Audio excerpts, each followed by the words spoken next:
일본에서 해상 자위대에서 나온 긴급 뉴스가 일본 사회를 긴장시키고 있다는 소식이 전해집니다. 또한 일부 네티즌들은 뭔가를 눈치채면서 현재의 심각성을 깨달은 분위기도 연출됩니다. 일본을 연달아 충격에 휩싸이게 한 사건과 이제야 깨달았다는 두 가지의 사안을 알아보도록 하겠습니다. 첫 번째, 해상 자위대의 긴급 발표. 우선 연인 일본에서는 유독 한국에 대한 비판 기사가 아시아 소식 헤드라인을 장식하고 있습니다.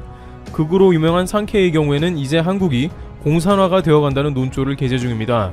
대북 메시지를 제한하려는 움직임이 있다며 미국조차 한국을 크게 경계한다는 것입니다. 또한 180석이나 국회의원을 확보해서 이런 공산화 같은 표현 자유 침해 법안은 일사천리로 통과가 될 것이며 국제사회에서 한국은 항상 비판을 받는다는 것입니다. 그렇지만 그러한 국회 움직임이 있다고 하더라도 한국보다 훨씬 자유도 순위가 낮은 일본에서 한국이 공산화가 되어간다는 말은 억지인 것이죠. 실제 지난 10월에 스가 총리가 NHK에 출연했을 때 앵커는 학술회의 후보자 6명을 제외한 것에 대해서 왜 학술회의 후보자 임명을 거부했냐며 3차례 이상 스가에게 직접적으로 질문을 던진 바 있습니다. 스가 총리는 이에 대해 설명할 수 없는 부분도 있다라면서 대답을 제대로 안 하고 넘어갔습니다. 그런데 그 이후 일본 정부 인사가 NHK에 항의를 강력하게 했으며 그 질문을 던진 앵커를 하차시키는 상황이 나왔다고 전해지고 있습니다. 총리에게 무례한 질문을 했다는 것이 하차의 이유인 것입니다. 그렇지만 일본 언론의 한국 비판은 다양하게 이루어지고 있는데요. 한 언론에서는 한국이 인도네시아와 경제협정을 체결했는데 인도네시아는 믿을만한 국가가 아닌데 한국도 똑같이 국제적으로 약속을 지키지 않은 나라이므로 같은 부류끼리 어울린다는 논조에 보도를 내고 네티즌들은 이에 동조하는 모습입니다. 그러나 가장 많은 기사는 역시 K방역 실패에 관한 것이죠. 최근 K방역에 실패한 한국은 백신을 구걸하고 있으며 개발도상국이나 빈민국이 맞는 코백스 물량을 가지고 국민들에게 백신을 확보했다며 설득 중이라며 일부 극우 논조의 신문은 보도하고 있습니다.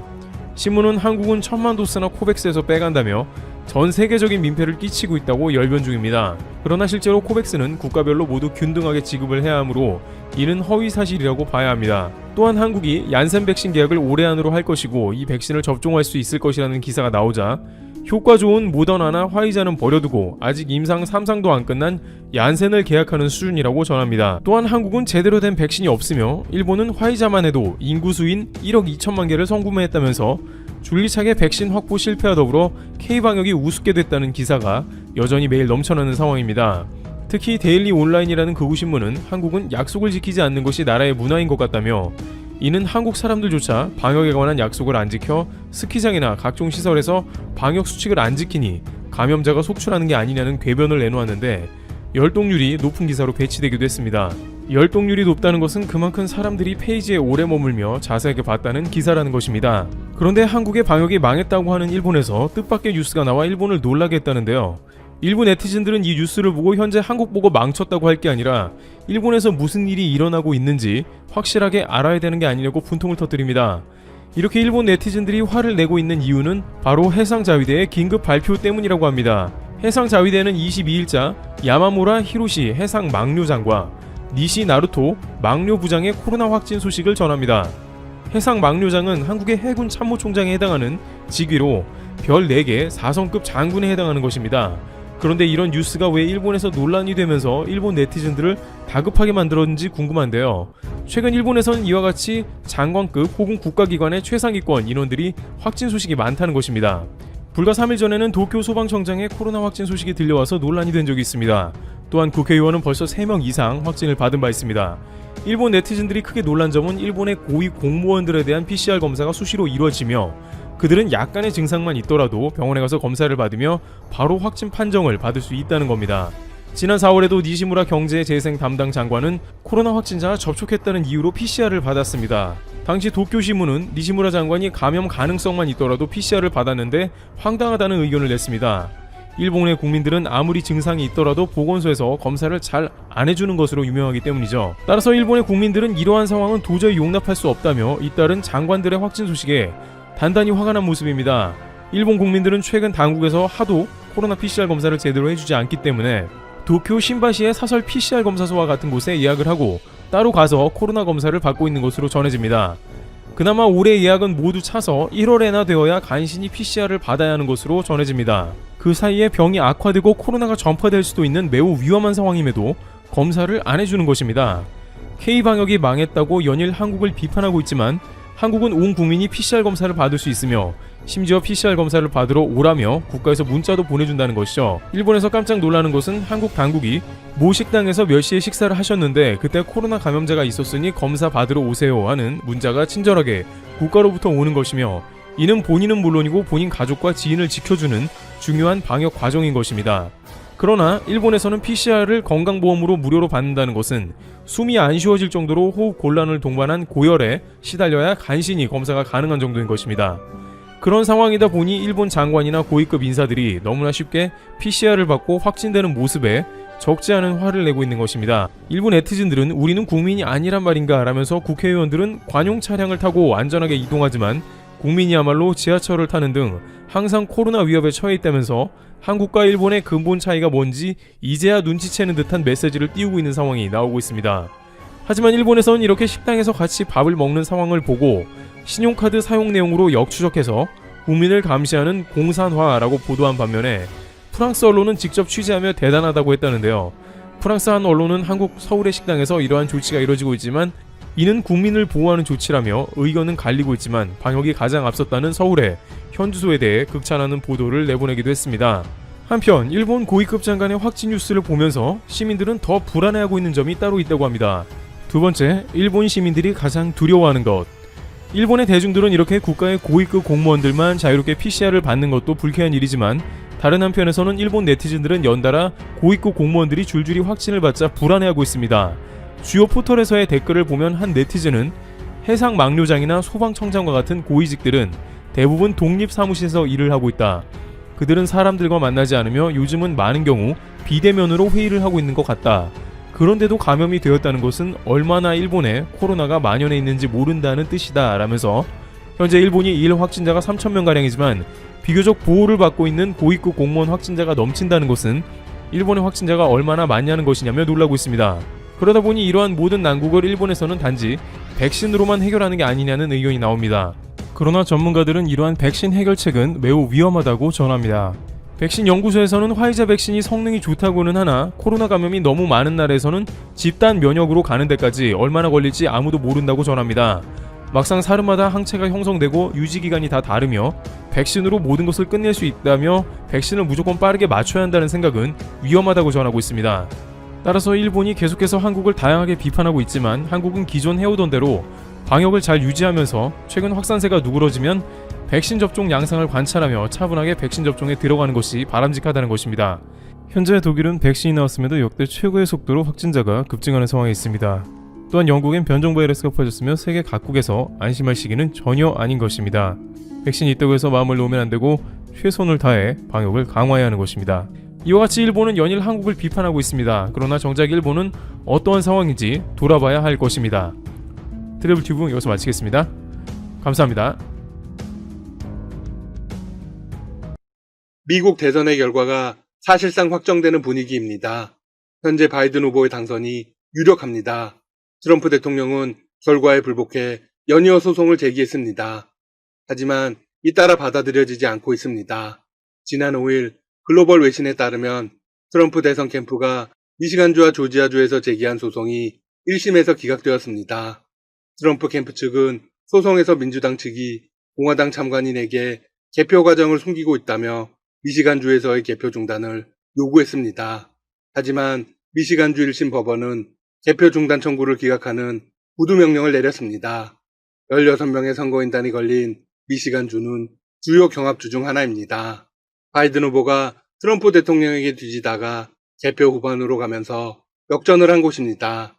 트럼프 캠프가 조지아주 채텀 카운티 선거관리위원회를 상대로 낸 소송도 1심에서 기각되었습니다. 트럼프 대통령 측은 대선 우편 접수 시한인 대선일 오후 7시 이후 도착한 우편 통지 용지와 이전에 도착한 용지가 섞여 처리돼 이를 분리해야 한다면서 불법 투표를 막아달라는 소송을 제기했습니다. 하지만 카운티 1심 법원은 청구를 기각했습니다.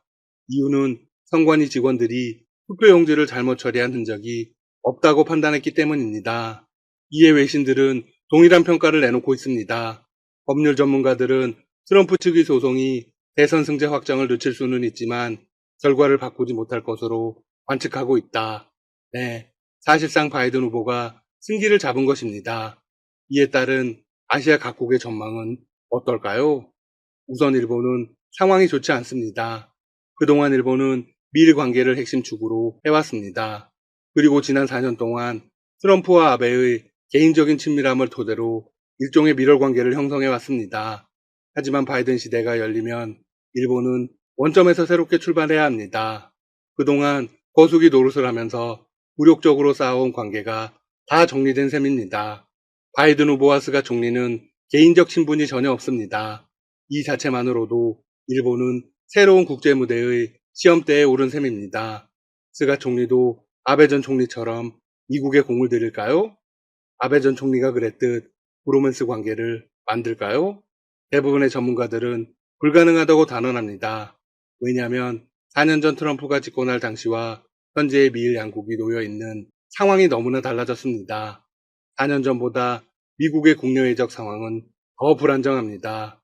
또한 상대적으로 중국의 입지는 크게 부상한 상황입니다. 일본 역시 현재의 구도를 잘 알고 있습니다. 스가 총리는 마음이 급합니다. 현재의 복잡하고 다양한 국내외 상황에 잘 대처하고 내년 9월에 있을 집권 자민당 총재 선거 때까지 가시적인 성과와 실적을 만들어야만 비로소 3년의 임기의 온전한 총리가 될 수 있기 때문이죠. 스가 총리는 미국의 눈치를 보면서도 중국에 대해 러브콜을 보내기 시작했습니다. 이에 대해 중국이 화답해 왔습니다. 왕이 외교부장이 일본을 방문하고 추후 중일 정상회담으로 이어질 수도 있게 되었습니다. 스가 총리는 아베 전 총리와 달리 오히려 외교 정책의 구도를 바꾸려고 합니다. 일본이 종전 이후 고소해왔던 미국 일변도의 외교 정책이라는 큰 틀을 거부한 것이죠. 이것이 일본에게 유리하게 작용할 가능성은 높지 않습니다. 바이든 후보와의 거리감을 더 멀게 하는 결과를 낳을 것입니다. 바이든 후보가 당선되더라도 중국에 대한 노선에는 변화가 없을 거니까요. 역사와 관련한 문제에서도 일본이 계속된 역사 왜곡을 하기란 쉽지 않습니다. 바이든 후보는 트럼프 대통령보다 명분을 더 중요시하는 정치 성향을 가지고 있습니다. 또한 바이든 후보는 트럼프 대통령보다 인권을 중시합니다. 그러면 중국은 어떨까요? 중국은 일본보다는 나은 상황입니다. 우선 미국의 상황이 녹록지 않습니다. 트럼프 대통령이 벌여놓은 일들을 바이든 정부가 수습하려면 시간이 필요합니다. 따라서 그 사이에 중국은 여러 가지 계략을 꾸밀 가능성이 높습니다. 바이든 후보 역시 중국과는 냉랭한 관계를 유지할 가능성이 높습니다. 하지만 트럼프 대통령처럼 대놓고 격한 대립을 하지는 않을 것이라는 관측이 나옵니다. 중국은 이미 트럼프 대통령의 파상 공세를 받아보았습니다. 오만한 발상이지만 중국은 스스로 효율적인 전략을 세워서 미국에 대응할 수 있다고 자평하고 있습니다. 대만과의 관계에서도 유리한 고지에 오를 수 있습니다. 트럼프 대통령처럼 대만을 독립시키려 하거나 대규모 무기 지원은 하지 않을 테니까요. 한국과 중국의 관계도 이전보다 냉랭해질 수 있습니다. 중국은 한국에 상당한 구애를 해왔습니다. 6.25 관련 발언 등으로 심기를 긁었지만 대부분 미국을 겨냥하고 있었습니다. 중국은 미국과 패권 대립 국면에서 우리가 미국에 더 가까워지지 않도록 노력했습니다. 그래서 시진핑 주석의 조기 방안에 대해 나름 열의를 가지고 임해왔죠. 하지만 바이든 후보가 당선되면 태도를 바꿀 가능성이 있습니다. 바이든 후보 역시 반중국 전선을 펼치기 위해서 동맹국을 규합할 가능성이 높죠. 한편 한국의 경우는 바이든 후보가 당선되면 유리한 점이 많습니다. 바이든 후보는 오바마 대통령 시절 부통령이었습니다. 한미일 3국 정상회의가 열렸을 당시 미국 대표단의 일원으로 오바마 대통령과 함께 했었죠. 바이든 후보는 당시 이런 이야기를 했습니다. 한국인과 우리는 공통점이 참 많은 것 같다. 바이든 후보는 부통령 시절 한국과 중국이 항공식별구역을 놓고 다툴 때 한국의 입장을 지지하며 중국의 강경한 태도를 취하기도 했습니다. 따라서 바이든 후보가 트럼프 대통령보다 중국의 유화적인 태도를 보이지 않을 가능성이 큽니다. 2013년 12월 손녀 피네건과 방한했을 때 마침 중국이 항공식별구역을 선포했습니다. 바이든 후보는 한국이 카디즈 구역을 확대하면서 정면 대응할 때 한국의 입장을 강력히 지지했다고 합니다. 북한과 관련한 전략에 대해서도 나쁜 말이 많습니다. 바이든 후보를 잘 알고 있는 소식통들은 그렇지 않다고 입을 모읍니다. 공정하지 않은 평가이다. 북한의 4차 핵실험 이후 오바마 행정부 때 석탄, 철광석, 석유 등 부문별 제재를 처음 도입하는 가장 강력한 대북 안보리 제재를 통과시켰다. 물론 이는 미국의 입장이 강력하게 반영된 발언이기는 합니다. 방위비 관련 협상도 원점으로 돌아갈 수 있죠. 바이든 후보는 트럼프 대통령의 방위비 인상을 조폭에 비유하면서 맹렬하게 비판했습니다. 내년 한국의 경제 성장률이 더 오를 것이라는 전망도 나오고 있습니다. 재정 지출 확대로 전 세계 교역 물량이 늘어나는 한편 미중 갈등 관련 불확실성이 완화된다는 이유에서입니다. 한국의 대표적인 경제연구소는 바이든 후보가 대통령이 될 경우 한국의 경제 성장률 상승 압력이 더 커질 거라고 전망했습니다. 내년 한국의 경제 성장률은 3% 정도였는데 바이든 후보가 당선될 경우 0.3%포인트가량 더 상승할 전망입니다. 직접적인 요인으로는 재정 지출을 바탕으로 한 2021년 미국 경제 성장률 개선을 꼽았습니다. 미국 민주당이 추진하고 있는 2조 2천억 원 달러 규모의 추가 부양책이 실현되면 트럼프 대통령의 재집권에 비해 내년도 미국 성장률이 1.2%포인트 내외로 높아지고 전 세계 교역 물량도 0.4%포인트 내외로 늘어날 것으로 예측했습니다. 지금까지 닥터시사TV였습니다. 여러분 시청해주셔서 감사합니다. 구독과 좋아요 부탁드립니다.